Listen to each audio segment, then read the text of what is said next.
Everyone, कैसे हैं आप सब। मैं हूं अभी Gauri and you are watching back to तोरा। तो ये हैं हमारे कुछ प्रीवियस रिकॉर्डेड लेक्चर्स में से कुछ शॉर्ट क्लिप। तो आइए आज की वीडियो देखते हैं। आप सभी को शबात शलोम। असद भाई जो है हमारा आज का जो तोरा पार्शा है, पार्शा वही शलाख, सो उसके हवाले से जो है वो मैसेज शेयर करेंगे। प्लीज असद भाई। शबात सलाम बाजी, थैंक यू। भाई लोगों, आज जो है ना, हैवी किस्म की तबीयत मेरी खराब है। सो आवाज ऐसे ही बर्दाश्त कर लें। आज आज ऐसी ही आवाज निकलनी है।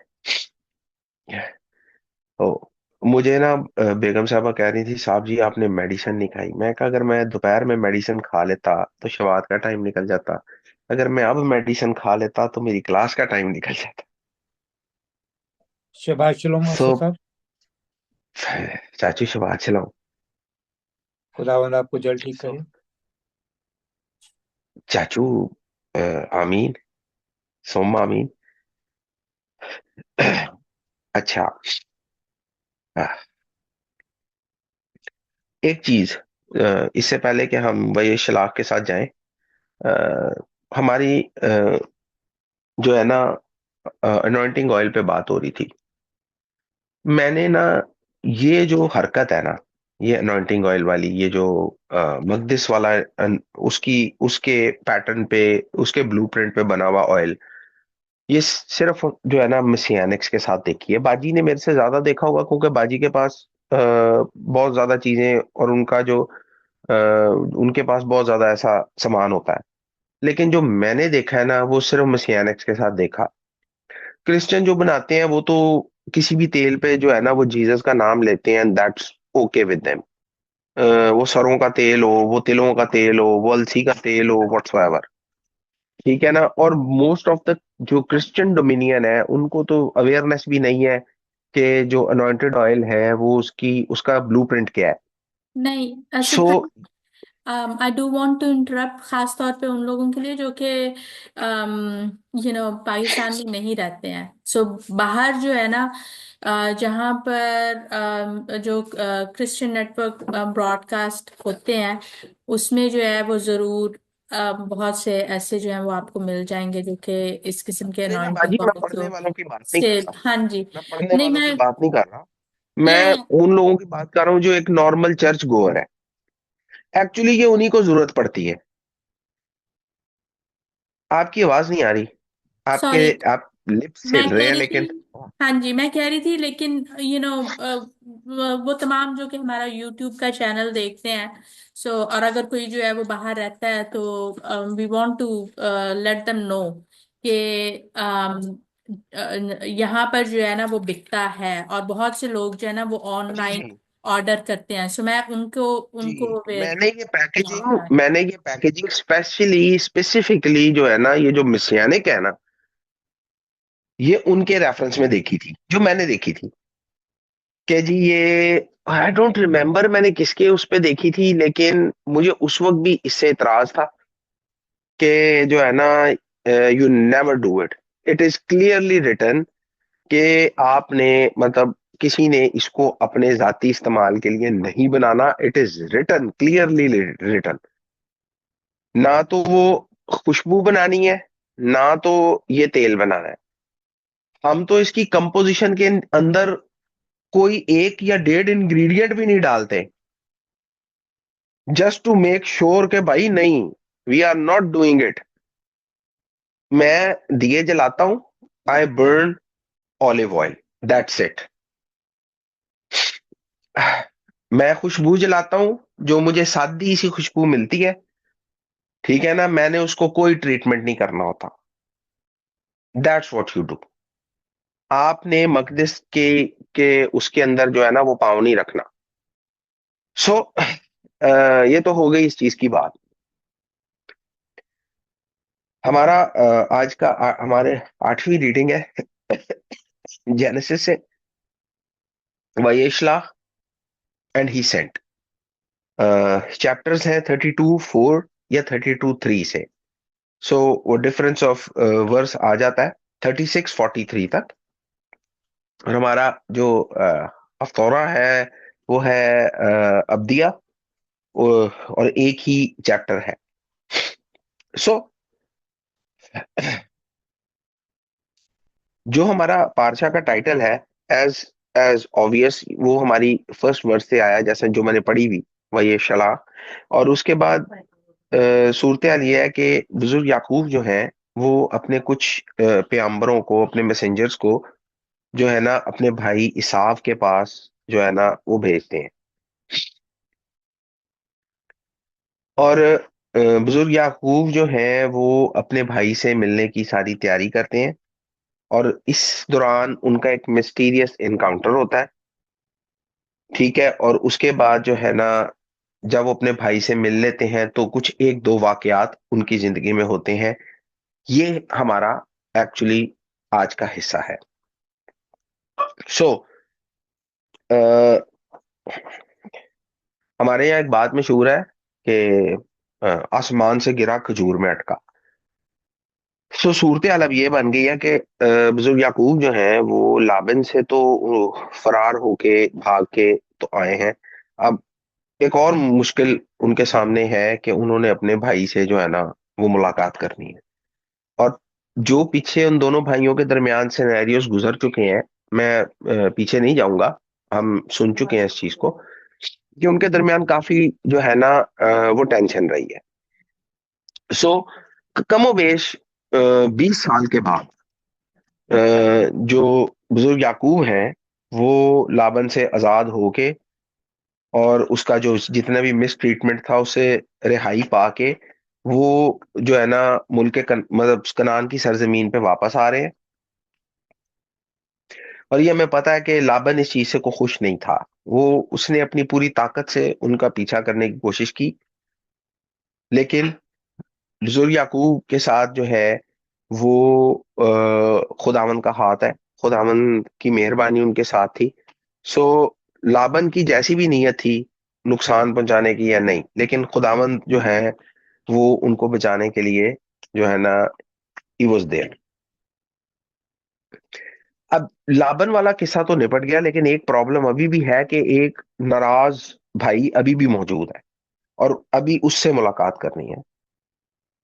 सो उसी भाई से बचने के लिए उन्होंने अपना अपना जो है घर छोड़ा था, माँ बाप का घर छोड़ा, और 20 साल उन्होंने जो है ना ये तकलीफ उठाई।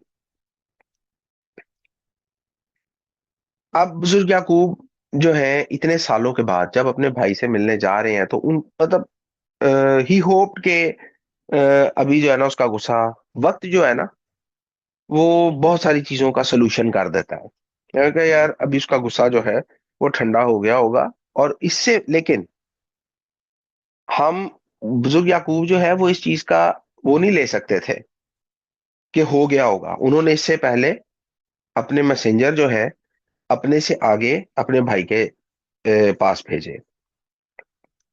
अच्छा, अब सूरत हाल ये थी कि मैसेंजर्स ने जो वापस आके उनको खबर सुनाई, उन्होंने शायद एज इट इज ही उनको ये खबर सुना दी कि भाई तेरा भाई जो है वो 400 बंदों के साथ मिलने आ रहा है। So we are not going to jump to the conclusion के 400 बंदों के साथ जो मिलने आ रहा है, there are various things to it. ठीक है जी, मारने आ रहा है, नहीं आ रहा है, वेलकम करने आ रहा है, व्हाटसोएवर, ये हम आगे चल के देखते हैं। लेकिन बहरहाल जो खबर उन तक पहुंची कि भाई तेरा भाई जो है वो 400 बंदों के साथ आ रहा है, और जो उनका दोनों भाइयों का सिनेरियो आपस में रहा पीछे के हिस्सों में, उसको मतलब सामने रखते हुए तो कोई भी शख्स जो है वो यही अज्यूम कर सकता है कि मतलब ही स्टिल एंग्री, और वो 400 बंदों के साथ जो है ना मे बी शायद हमें नुकसान पहुंचाने आ रहा है। सो कोई भी जो है ना वो इसी तरह अज्यूम करेगा। सो बुजुर्ग याकूब जो हैं उन्होंने, थैंक यू, जीते रहे आप। अह, अच्छा, बुजुर्ग याकूब जो हैं उन्होंने इस चीज का सबसे खूबसूरत सोल्यूशन निकाला। सबसे पहले, इवन हम जिंदगी में कभी ना कभी ऐसी सिचुएशन में फंस जाते हैं। सो उन्होंने खुदावन ताला से सबसे पहले खुदावन ताला के आगे रखी, और बात उन्होंने कहा कि मुझे मेरे भाई के हाथ से बचा ले। ठीक है, मैं डरता हूं कि वो आएगा और जो है ना बच्चों और जो है ना मेरी बीवियों को नुकसान पहुंचाएगा। लेकिन एक चीज याद रखिएगा, उन्होंने दुआ की। हाशिम जो है वो सबसे बड़ी सपोर्ट है। पर मैं आपको ये बता रहा हूं आज के दिन में, हाशिम विजडम को बहुत पसंद करते हैं। हम लोगों की एक प्रॉब्लम यह है कि हम दुआएं तो करते हैं लेकिन हम अकल इस्तेमाल नहीं करते हैं। और अकल जो है ना वो आप ये समझ लें कि हाशिम का गिफ्ट है इंसान को। अगर आप विजडम की तहकीर करेंगे, आप अकल की तहकीर करेंगे, आप अकल के बख्शने वाले की तहकीर करेंगे।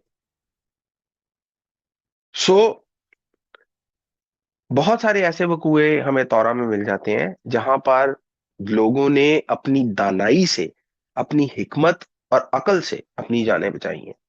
वो हम किसी और वक्त में डिस्कस करेंगे। सो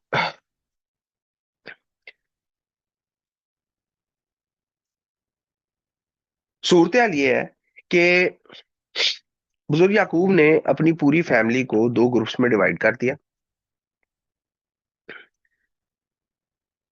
और जैसे मैंने पहले बताया कि उन्होंने सबसे पहले इस चीज के लिए दुआ की। हमारा प्रॉब्लम ये है, या तो हम अपनी अपनी जो है ना स्ट्रेटजीज पर रिलाय करते हैं और खुदावंद को मिस कर जाते हैं, और फिर जो है ना या हम बैठ के दुआएं करते हैं और हम विजडम को मिस कर जाते हैं। विजडम भी खुदा का तरीका है इंसान को बचाने का। सो बुजुर्ग याकूब ने दुआ की और उसको स्ट्रेटेजाइज किया। सबसे पहले हमेशा याद रखिएगा, आप अपनी जो है ना एफर्ट्स के ऊपर रिलाय नहीं कर सकते। सबसे पहले हाशिम आते हैं, उसके बाद हाशिम उस पर्टिकुलर सिचुएशन को डील करने के लिए जो भी हिकमत आपको देते हैं, आपने उसको इस्तेमाल करना होता है। अच्छा, उसके बाद बुजुर्ग याकूब ने अपने भाई के लिए एक तोहफा तैयार किया। आप वहां पे डिटेल्स पढ़ सकते हैं, और काफी मैसिव है। अगर आज आज के दौर में भी आप उसकी मालियत का अंदाजा करें तो वो तोहफा जो है वो करीबन करोड़ों में पहुंच जाता है। Still still today.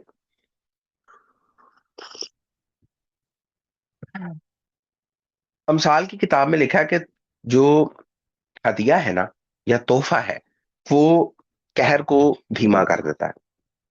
और बुजुर्ग याकूब ने अपने खादमों को अपने से आगे भेजा और एक बड़ा तोहफा अपने भाई के लिए बतौर जो मतलब उसके लिए गिफ्ट भेजा।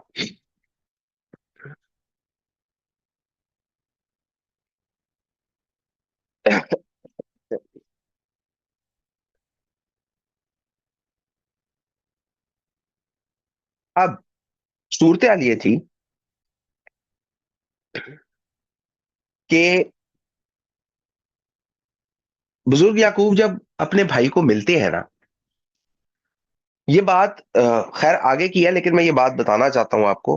बुजुर्ग याकूब जब अपने भाई को मिलते हैं ना तो वो उसको कहते हैं कि भाई, I insist, I urge you कि तू ये तोहफा जो है ना जो मैं तेरे लिए लाया हूं वो ले ले।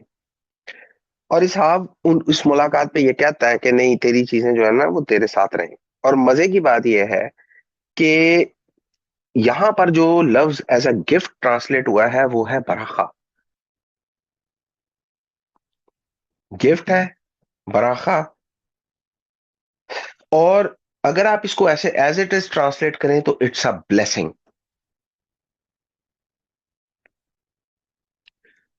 सो इन टर्म्स बुजुर्ग याकूब ने इसहाक को कहा यह है कि please take my blessing which has been brought to you. कुछ लोग जब कुछ लोगों को चीजें देते हैं ना तो वो उनके लिए ब्लेसिंग हो जाती हैं। और ये भी याद रखें कि इसका ऑपोजिट भी मौजूद है। कुछ लोग कुछ लोगों को चीजें देते हैं, वो उनके लिए कर्स हो जाती हैं।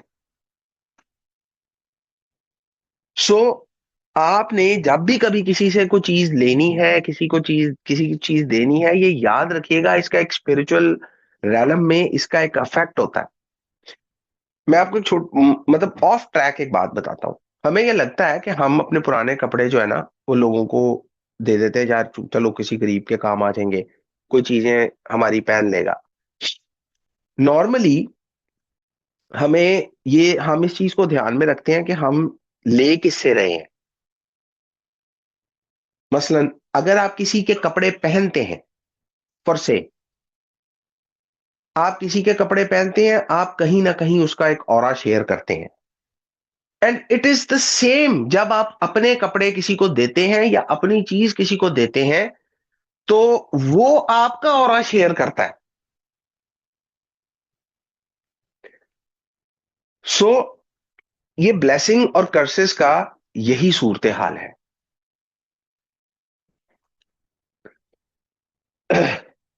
सो इससे पहले ये बात सिर्फ ये समझाने के लिए कि जो उन्होंने तोहफा उनके लिए तैयार किया उसको एज अ ब्लेसिंग कहा गया टेक्स्ट में।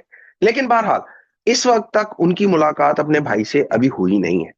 सो अगर आप पारसा में आगे बढ़ते हैं तो जेनेसिस 32 में, पैदाइश 32 बाब उसकी 24वीं आयत में है कि बुजुर्ग याकूब जो है ना, जब यबूक के घाट पे जो है वो तनहा रह गए, तो एक आदमी उनसे कुश्ती लड़ता रहा।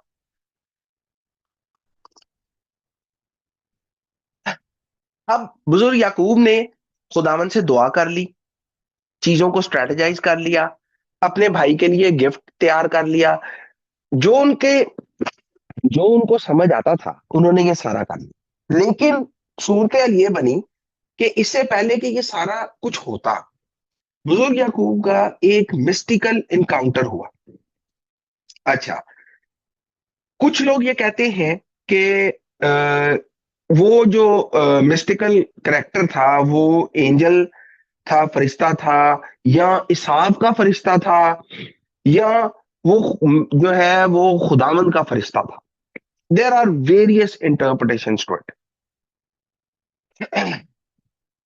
लेकिन बहरहाल बुजुर्ग याकूब जो है पूरी रात जो है ना उसके साथ जोर आजमाई करते रहे। तो अगर हम ये देखते हैं कि अगर हम इस इंटरप्रिटेशन को लेके चल रहे हैं कि वो जो मिस्टिकल करेक्टर था वो एंजल ऑफ द लॉर्ड था, तो अगर इसको लेके चलते हैं तो हम ये देखते हैं कि बुजुर्ग अब्राहम, बुजुर्ग इसहाक, उन सब के कहीं ना कहीं कुछ मिस्टिकल इनकाउंटर्स हुए थे। बुजुर्ग याकूब को भी आपको याद होगा, पिछले हिस्से में हमने देखा था कि बेतेल के अंदर उनका एक एक उनका जो एक ना when he saw the ladder, उसको लैडर ऑफ जेकब कहते हैं, उनका भी एक इनकाउंटर हो चुका है। सो तमाम रात जो है he wrestled with the angel of the Lord. जो एंशियंट जो सेजेस हैं, ये तो हो गया एंजल ऑफ द लॉर्ड।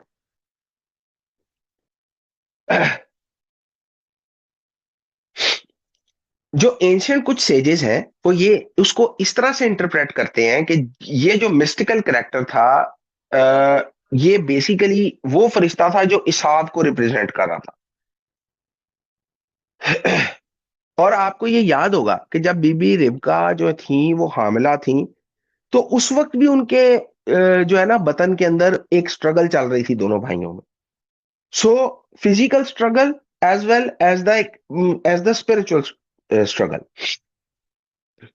सो इससे पहले कि वो मुल्क मऊदा के अंदर, मतलब कनान की सरजमीन में दाखिल होते, ये जरूरी था। That's how they interpreted it. लेकिन एक चीज जो है वो ये है कि जब ये सारी रात स्ट्रगल होती रही, ये कुश्ती चलती रही, वहां पर एक स्पेसिफिक चीज है, और वो ये है कि बुजुर्ग याकूब ने ना वो ब्लेसिंग डिमांड की है उसे।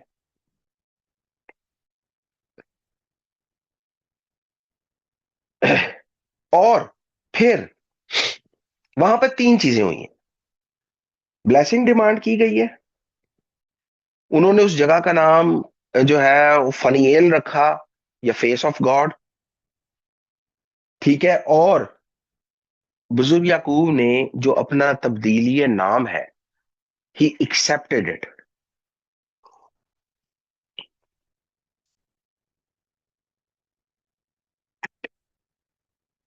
अब उस मिस्टिकल कैरेक्टर ने, आप इसकी क्या इंटरप्रिटेशन करेंगे, इट्स अप टू यू,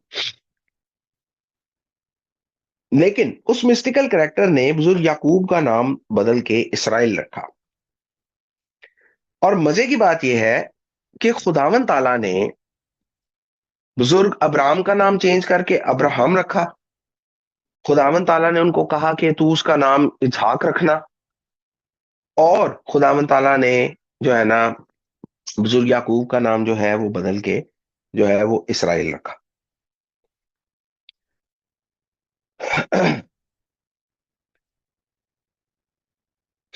अब जो नाम इसराइल इटसेल्फ है, इसके ऊपर बहुत सारी जो है ना वो इंटरप्रिटेशन है।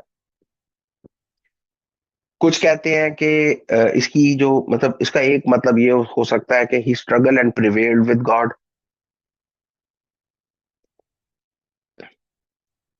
जो रबी राशि है वो इससे थोड़ा सा डिफरेंट मतलब निकालते हैं।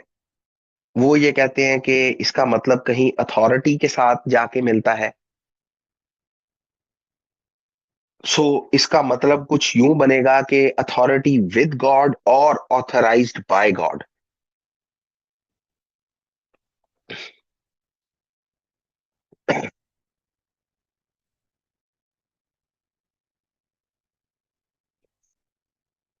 सो सूरत हाल ये है कि याकूब का मतलब होता है सप्लांटर, ऐसा शख्स जो धोखे से या जो है ना किसी भी तरीके से किसी और की जगह ले ले।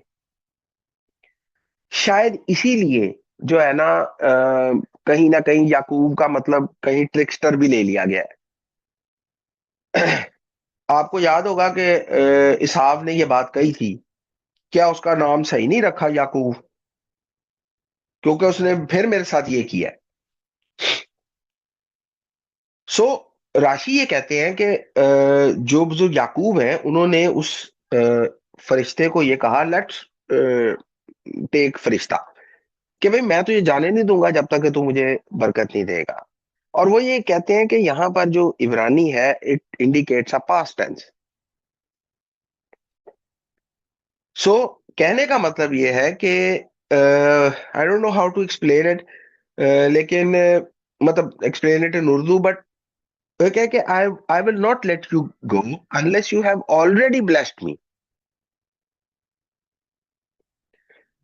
और सूरत हाल ये थी कि जब उसने कहा कि भाई you no longer shall you be called Yakub.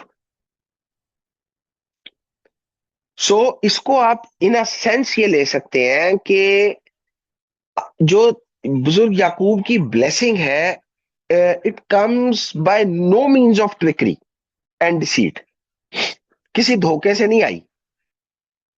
You shall be called Israel because you have been publicly authorized to receive the blessing. खुदावन ने उनको ऑथराइज किया to receive the blessing. That is the real blessing. So in a simple manner आप ये कह सकते हैं कि बुजुर्ग याकूब जो थे he wanted a legitimacy of his blessings. So और सादे लफ्जों में यह है कि जो याकूब नाम है वो उनकी उस सारी जिंदगी को जो इस सारे इनकाउंटर से पहले थी उसको रिप्रेजेंट करता है। और जो यिस्राएल है वो उनकी ब्लेसिंग को, और जो आगे उनका फ्यूचर जो हो जो वो रखते हैं उसको रिप्रेजेंट करता है। सो कोई भी ऐसा इनकाउंटर जो लाइक इनकाउंटर विद हाशिम और कोई ऐसी चीज, ये लाइफ चेंजिंग होता है। हम ये अक्सर कहते हैं यार, लोग इतनी इतनी तौरा पढ़ने की कोशिश करते हैं, लोग चेंज नहीं होते हैं, क्योंकि उनका जो ट्रू इनकाउंटर है वो हाशिम के साथ होता नहीं है। ये हो नहीं सकता कि आपका इनकाउंटर किसी कोई ऐसे स्पिरिचुअल सुपर नेचुरल चीज के साथ हो और ये कोई लाइफ चेंजिंग एक्सपीरियंस ना हो। बहरकैफ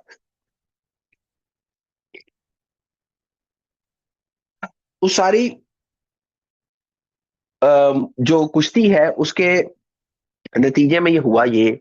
एक और यहाँ पर एक छोटा सा वाकया है कि उसने ना बुजुर्ग याकूब की नस को छुआ और जो है ना बुजुर्ग याकूब की जो चाल है उसके अंदर थोड़ी सी लंगड़ाहट आ गई।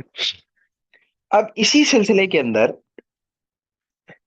आज भी जो बनी इसराइल हैं वो इस नस को जो है वो नहीं खाते हैं। जो कोशर बुचर्स हैं वो इसको अभी भी रिमूव कर देते हैं। और जो अश्कनाजी जो ईस्टर्न यूरोपियन यहूदी हैं उनके अंदर ये ट्रेडिशन है कि जो जानवर का जो हाइंड क्वार्टर है जो पिछला हिस्सा है उसको खाना ही नहीं है, कहीं उसमें ये कहीं नस ही ना पाई जाए। लेकिन यहूदियों में कुछ और भी ऐसे फिरके हैं वो बहरहाल उसको रिमूव करके इसको इस्तेमाल कर लेते हैं। सो फाइनली इस सारे इनकाउंटर के बाद, ब्लेसिंग के बाद, चेंज ऑफ नेम और इस सारी सूरत हाल के बाद बुजुर्ग याकूब जो है ना he is finally going to meet his brother. So जैसा कि हम पहले ये बयान कर चुके हैं कि वो सारे गिफ्ट जो है वो मतलब आज भी अगर आप उनको उनको वैल्यू करें तो वो करोड़ों में पहुंच जाएंगे। सो वो मैसिव गिफ्ट पैकेज जो है ना वो उन्होंने अपने भाई के लिए भेजा। अच्छा, एक बड़ी खूबसूरत सी बात मुझे जो है ना मैं इट्स जस्ट मी, हो सकता है कि आप इससे डिफरेंट ओपिनियन रखें, I don't have a problem with that. Difference of opinion से मुझे प्रॉब्लम कभी नहीं होती, लेकिन इट्स जस्ट माय ओपिनियन कि अ, बुजुर्ग याकूब की जो नस है उसको छेड़ने की रीजन क्या थी। और जब उसको नस को छेड़ा और बुजुर्ग याकूब जो है उनकी जो चाल में जो लंगड़ाहट आ गई उसको करने की रीजन क्या थी। सो मे भी एक रीजन मैं आपको बताता हूं। अगर आप इससे डिसएग्री करें नो इश्यूज, लेकिन फिर भी पता होना चाहिए बंदे को। आपको ये पता होगा कि इसाव जो है वो बुनियादी तौर पे बाय ट्रेड बाय प्रोफेशन जो है ही वॉज अ हंटर। और आप इमेजिन करें कि दोनों भाई जो हैं वो आमने सामने हैं, उनका एनकाउंटर होने वाला है। और हम हमेशा चीजों को जो है वो बुजुर्ग याकूब के पर्सपेक्टिव में देखने की आदी हैं, शुरू से आदी हैं। हम चाह के भी शायद इसे बदल नहीं सकते। हम हमेशा बुजुर्ग याकूब की साइड से इसहाब को आता हुआ देखते हैं। हमने कभी इसहाब की साइड से बुजुर्ग याकूब को देखने की कोशिश नहीं की। हमसे शायद होता भी नहीं है क्योंकि शायद उम्र गुजर गई है इसको इसी तरह से जो है ना परसीव करते हुए। लेकिन आप इमेजिन करें कि जब इसहाब ने एक एक एक बुजुर्ग आदमी आ रहा है, ठीक है, दोनों की उम्र एक सी है और वो लंगड़ाता हुआ आ रहा है। बिलीव मी, जो हंटिंग इंस्टिंक्ट्स है ना, जो हंटर्स हैं उनकी इंस्टिंक्ट है they do not want to kill such animal जो ना भाग सके ना कुछ कर सके। मे बी जब उसने अपने भाई को इस तरह देखा he was filled with compassion. शायद उससे पहले वो उसे मारने ही आ रहा था, मे बी नॉट। लेकिन जब उसने उसको देखा तो जो है ना कि यार उसकी चाल में लंगड़ाहट है तो उसने उसको जाने दिया। और जब इसाव का मैं मतलब उसने इस चीज का कंपैशन अपने दिल में फील किया, उसने वो भागा और उसने अपने भाई को गले लगाया। उसने उसको चूमा और दोनों रोए। सो ये कुछ ऐसी चीजें हैं जो शायद हमारे कल्चर में बड़ी कॉमन सी हैं, हम इनको बड़ा अच्छा से अंडरस्टैंड कर लेते हैं।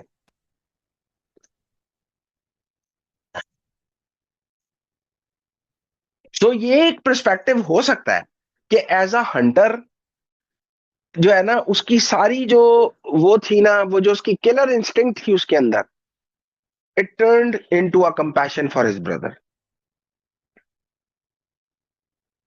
सो दोनों भाइयों की जो रिकंसिलिएशन है, ये हमारे लिए ना एक बड़ा अच्छा सा पैटर्न रखती है।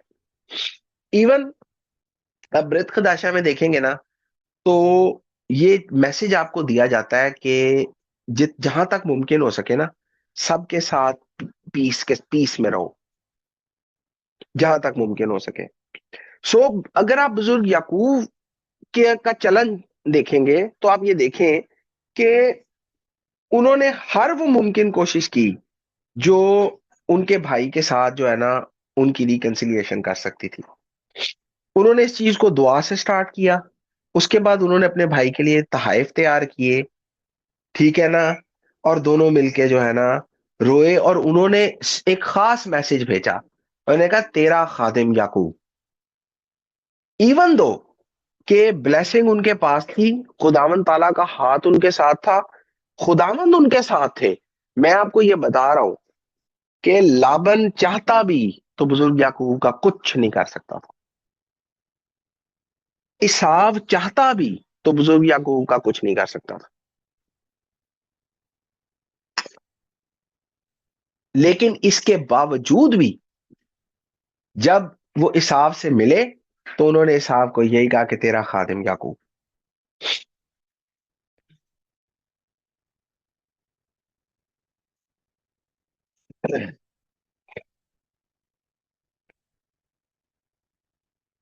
अच्छा,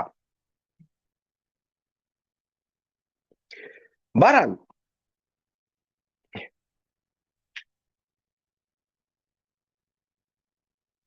एक चीज और हमें यहां सीखने की जरूरत है। रिकंसिलिएशन एक अलग मैटर है, और किसी के साथ एग्जिस्ट करना एक अलग मैटर है। इस साहब ने उनको कहा कि भाई मैं तेरे साथ चलता हूं। बुजुर्ग याकूब को ये क्लियर अंडरस्टैंडिंग थी कि जो बनी इसराइल का सेटअप है ना, वो हमारे साथ जो है ना, ये इनके साथ अदूमियों के साथ नहीं चल सकता। हमें भी ये चीज अंडरस्टैंड करने की जरूरत है। रिकंसिलिएशन, अगर आपका अपने किसी फैमिली में कोई डिस्प्यूट है, रिकंसिलिएशन करना एक बहुत अच्छी चीज है कि आप फैमिली के दरमियान पीस रहे। लेकिन आप किसी फैमिली मेंबर के साथ, आप किसी मतलब स्पेसिफिक मेंबर्स के साथ एग्जिस्ट कर सकते हैं, उनके साथ रह सकते हैं, that's an other matter. Reconciliation रखें, खानदान के दरमियान अपने उनके दरमियान अमन और सुकून रखें, लेकिन इसका यह मतलब नहीं है कि दो मुख्तलिफ वैल्यूज रखने वाले लोग आपस में एग्जिस्ट कर लें। ये नहीं हो सकता। और इसके बाद जब दोनों भाइयों की मुलाकात हुई, तो इसके बाद हमें जो नेक्स्ट सीन मिला है वो यही है। हालांकि साहब ने ये ऑफर दी है, लेकिन बुजुर्ग याकूब ने जो है ना, इसको बड़ा खूबसूरती के साथ और बड़ी हिकमत के साथ उन्होंने उसको कहा कि यार मेरे मेरे साथ जो है ना, वो बच्चे हैं और ऐसे जानवर हैं जिनके बच्चे हैं, इनको तेज हनकाएंगे ये मर जाएंगे। सो उन्होंने डेरा जो है वो अलहदा जाके लगाया। ही न्यू कि हमारा जो सिस्टम है वो कंबाइंड नहीं चल सकेगा। और अगर आपको ये याद हो, बाप अब्राहम और बुजुर्ग लूत वाला वकूआ, वहां भी कुछ इसी किस्म का आपको सीन मिलेगा। वो पीसफुली दोनों जो है ना, वो अलहदा हो गए, और बाप अब्राहम ने बड़ी क्लियर ऑप्शन बुजुर्ग लूत के सामने रखी थी। उस ऑप्शन का जो भी नतीजा निकला, दैट्स अनदर केस। बहरहाल इन सारी बातों के बाद बुजुर्ग याकूब जो है, अ, उन्होंने खुदावंद के लिए जो है ना, वो मजबा बनाया, और उन्होंने उसका नाम जो है ना एल इला इसराइल रखा। सो जैसे बाप अब्राहम ने बना किया, वैसे ही बुजुर्ग याकूब ने भी जो है ना मस्बा बनाया और उसका नाम एल इलाह यसराइल रखा। मतलब इसका मतलब है खुदा खुद जो इसराइल का खुदा है। और ये पहली दफा है जब खुदावंद को इसराइल के खुदा से रेफर किया गया है। So it's the first time. अब इसके बाद ना एक और बड़ा जबरदस्त वाकया बुजुर्ग याकूब और उनके खानदान के साथ पेश आता है।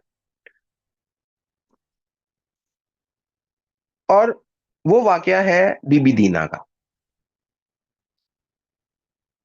और स्पेसिफिकली तौरा हमें ये बताती है, वहां पे लिखा है कि जो लिया की बेटी थी दीना, वो जो है ना उस मुल्क के उस जगह की लड़कियों को देखने के लिए बाहर गई।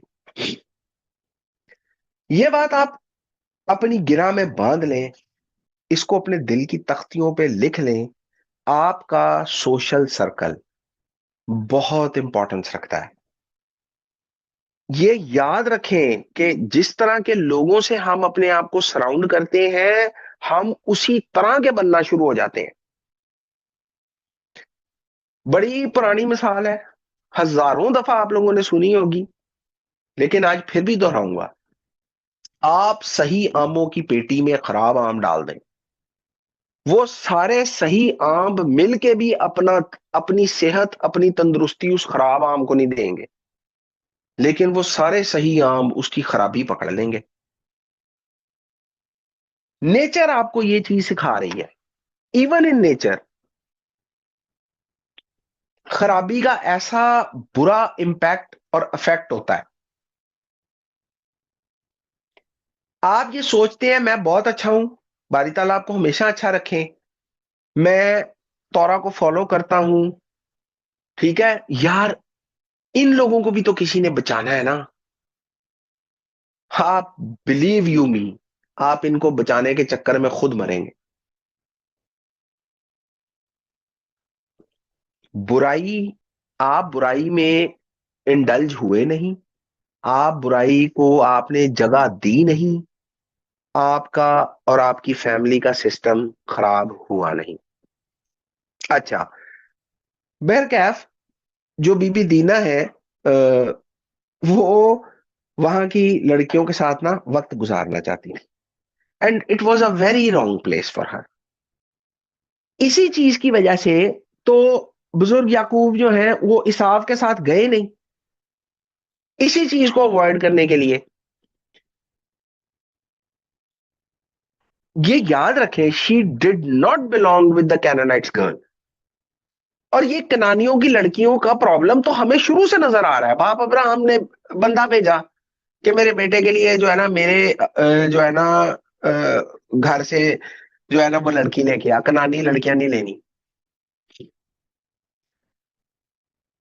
बुजुर्ग इसहाक और बीबी रिबका जो है ना उनके लिए ये वबाले जान हुई। और अगर आप इब्रानी पढ़े, इब्रानी बड़ी मजेदार है इसकी, जो जहां पे उर्दू में ये लिखा है चाचू सॉरी मुझे ना हिंदी के बारे में कोई इतना इल्म नहीं है, सो मैं नहीं बता सकता कि आपके हिंदी तर्जुमे में ये क्या लिखा होगा। सो मेरे पास तो इस वक्त इंफॉर्मेशन है या अंग्रेजी की या उर्दू की तो या इब्रानी की। और इब्रानी में अगर आप इसे देखेंगे ना तो बड़ी मजेदार बात है। मतलब ये एग्जैक्ट वैसे है कि इट पेन्स माय हार्ट। उनका फैमिली सेटअप हमारे तरह नहीं था कि बहू ने घर में कड़मास डाला हुआ है तो सास सौरा भी जो है ना वो भी परेशान बैठे हैं, वो बड़े अमीर आदमी थे, उनके अपने अपने सेटअप थे। लेकिन जब इसाव ने ये किया है तो इसको आप ऐसे समझे कि जैसे मतलब spiritually it pens me, why did he do it. यार तेनू को मतलब तेनू को कुड़ी नहीं मिली। आपको पता है यही चीज जनाबे शमसून के बाप ने उनको कही थी कि तुझे मतलब पूरे बनी इसराइल में कोई लड़की नहीं मिली। अब सूरत हाल ये थी कि she went into the circle, ये बीबी दीना की बात कर रहा हूं, she went into the circle जहां पर उसको नहीं जाना चाहिए था। और जो हम एक्सपेक्ट कर सकते हैं इसका consequence, the worst happen to her. कई दफा आप हल्के में बच के आ जाते हैं, आपको इसके लिए भी खुदा का शुक्र करना चाहिए कि अगर आप बच के आ जाएं। बट द थिंग इज कि बीबी दीना के साथ ऐसा नहीं हुआ। The worst happen to her. वो सिकम की नजर उस पर पड़ गई, और अगर आप सारा आप वो चैप्टर पढ़े तो you will get the story. So story का जो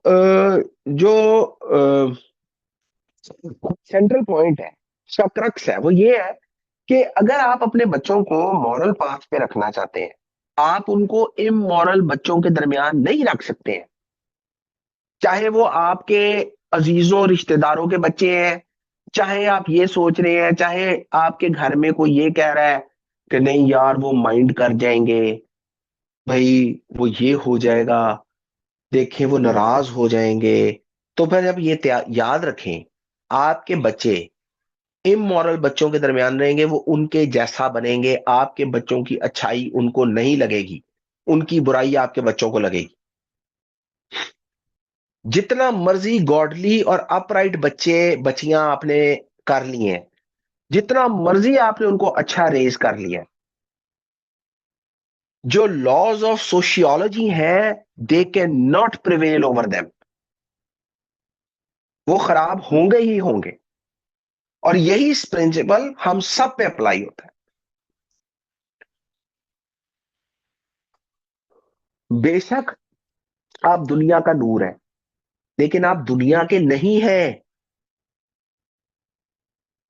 हम दुनिया के नूर बनने के चक्कर में दुनिया के साथ जो है ना इन्वॉल्व हो जाते हैं। ये याद रखना है कि आप दुनिया के नूर हैं, पर आप दुनिया के नहीं हैं। सो खुदावन ताला जो है वो अपने लोगों से ये एक्सपेक्ट करते हैं कि वो तमाम उसके अंदर एक डिफरेंट कबीला हो। और डिफरेंट होने के लिए ये याद रखें, यू नीड स्ट्रॉन्ग बाउंड्रीज। अगर आपकी बाउंड्रीज वीक है, आप ऐसे लोगों के साथ इंडल्ज होते हैं, बिलीव यू मी, आप वही बनेंगे। सो सूरत हाल वही हुई कि बीबी दीना के साथ एक अनफॉर्चुनेट जो है ना इंसिडेंट हो गया। अब सूरत हाल ये थी कि भाई तो मौजूद नहीं थे। बुजुर्ग याकूब को ये बात पता लगी। बुजुर्ग याकूब जो है ना, वो बुनियादी तौर पे डेरों में रहने वाले आदमी थे। शुरू में हमने ये बात उनके बारे में जानी थी। अब बाप को गुस्सा तो आया, लेकिन उन्होंने ना अच्छा let me see through it. लेकिन सूरत हाल ये बनी कि जो शेखम का बाप हमोर था, उसने प्रपोजल रखा। मैंने कहा भाई मेरे बेटे का दिल जो है ना वो तुम्हारी बेटी के साथ लग गया, इसको ब्याह दो, मैं जितना भी मेहर होगा वो देने के लिए तैयार हूं। लेकिन यहां एक बहुत बड़ी प्रॉब्लम है। अगर बनी इसराइल जो है वो कनानियों के साथ मिक्स होके कनानियों जैसे ही बनेंगे, तो वो जिस जिस एब्राहमिक कवेनेंट की बात हम कर रहे हैं कितने हिस्सों में, उसका क्या बनेगा? वो कवेनेंट की एक शिक ये है कि ये कौम जो है ये डिफरेंट होगी सबसे। अब ये अगर कनानियों के साथ ही डल मिल जाएगी तो कवेनेंट तो फेल होगा। ये नहीं हो सकता, ये पॉसिबल पॉसिबल नहीं है।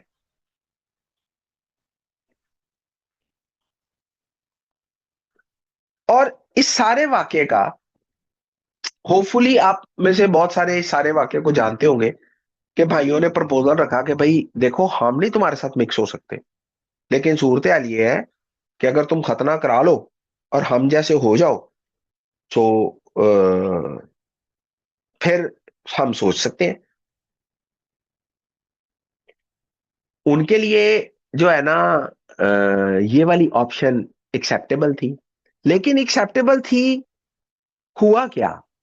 आप में भी सोचेंगे यार जब उन्होंने खतना करा लिया, वो हम जैसे हो गए, तो उनको मारने का क्या तुक था भाइयों का? शमाउन और लावी दोनों गए, पूरा शहर मार दिया। तो जब खतना ही करा लिया उन्होंने और बनी इसराइल की तरह माफिक हो गए, वहां पर एक जुमला लिखा हुआ है। अगर आप इसको ध्यान से पढ़ें तो आपको यह पता लगेगा कि जब सिकम के बाप हमूर ने ये प्रपोजल अपने लोगों के सामने रखा ना, तो उसने एक चीज उनको कही। उन्हें कहा इनके जैसे हो जाओ, इनका सामान, इनका जो भी है ना वो हमारा हो जाएगा। सो आप अपनी जिंदगी में ये कभी एक्सपेक्ट ना करें कि आप लोगों से धोखा करेंगे और आपसे धोखा नहीं होगा। वो तो आप सबने सुनी होगी ना, जैसी करनी वैसी भरनी। सो उनका जो purpose of doing all of the stuff ये था, उसके पीछे जो है ना कहीं ट्रेचरी मौजूद थी। और वही जो फल उन्होंने बोया वही उन्होंने काटा। उन्होंने सारा शहर दोनों भाइयों ने मार दिया।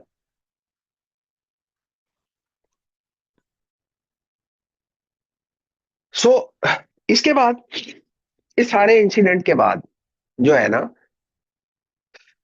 बुजुर्ग जो याकूब है उन्होंने अपने सारे घराने को कहा कि भाई अपने दरमियान में से ना जितने भी ये बुत और ये सारी चीजें हैं ना ये दूर कर दो। अपने आप को पाक साफ करो, अपने कपड़े बदलो, जो है ना, we are going to the house of God. बैतेल आपको याद होगा। सो खुदावन ताला ने फिर बुजुर्ग याकूब से को हिदायत की कि तू जो है ना वो बैतेल की तरफ जो है ना सफर कर, बैतेल की तरफ जा, जहां पे उन्होंने वो सीढ़ी वाला ख्वाब देखा था। सो उन्होंने अपनी फैमिली को ये इंस्ट्रक्ट किया कि सारे जो बुत शुत है इनको दूर करो, अपने आप को पाक साफ करो, अपने कपड़े बदलो। सो बड़ा बेसिक सा फार्मूला है। बड़ी दफा इवन बाजी ने मकदिस के हवाले से बात करते हुए इस चीज की बड़ी दफा बात हो चुकी है कि जब भी हम खुदावन की प्रेजेंस में जाते हैं, हमें ये बोध शुद्ध और ये चीजें लेके जो है ना खुदावन के सामने नहीं जाना होता। ये ऑफेंसिव है खुदावन के सामने कि आपको ऐसी चीजें जो है ना, आपने फॉर इंस्टेंस आपने कोई ऐसी चीज पहनी हो, आपने कोई ऐसा किया हो और आप उसको बहुत लाइट लेते हो, यार ये तो डेकोरेशन पीस है। नहीं, ऐसा नहीं हो सकता। ये ऑफेंसिव है खुदा उनके लिए। सो आप इसको ऐसे समझे कि जब आप अपने बुत दूर करते हैं ना, it kinds of metaphorically, it it shows your repentance. बुत किसी भी चीज के, हम जब ये कहते हैं ना कि बुत परस्ती करना, तो बुत नॉट नेसेसरीली कि आप फिजिकली किसी बुत को एज अ बुत बुत बाजी बाजी की तरह एज अ बुत बुत नहीं है। तो बहुत सारी चीजें आपकी जात के अंदर हो सकती हैं जो कि लालच, दौलत की हवस, ये आपका बुत हो सकता है। और इसको तो हम किसी खाते में नहीं गिनते क्योंकि हम इसको देखते नहीं है। सो ह्यूमनली हर ऐसी चीज ही को हम बुत गर्दानेंगे जो शायद टेंजेबल है, जिसको हम छू सकते हैं, देख सकते हैं कि भाई ये किसी बुत की फॉर्मेट में है तो ये बुत बुत है। सो हम अपनी बहुत सारी आदात को बुत बुत परस्ती में कंसिडर ही नहीं करते हैं। सो इमोरैलिटी, इवल डिजायर्स, ग्रीड, लालच, ये भी इसी कैटेगरी में आती हैं। और ना सिर्फ बुतों को दूर करने की जरूरत है, आपको अपने आप को पाक साफ करना है खुदावंद के घर जाने के लिए। सो अगर आप ये समझते हैं तो चेंज ऑफ जो है ना क्लेंज अपने आप को करना। सो जितनी भी आपकी डिफाइलमेंट है आपने उससे अपने आप को दूर करना होता है। और जब उन्होंने ये हिदायत कर दी कि भाई अपने बुतों को दूर करो, अपने आप को पाक करो, ठीक है, और अपने कपड़े बदलो। और कपड़े बदलना जो है ना ये रिचुअल प्योरिटी का सिंबलिज्म होता है।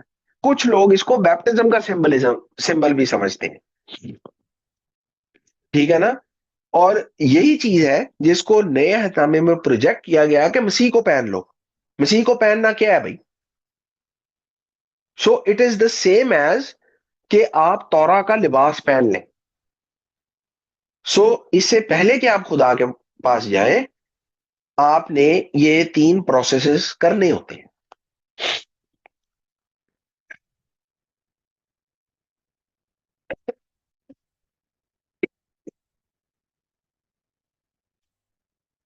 Excuse me. अच्छा,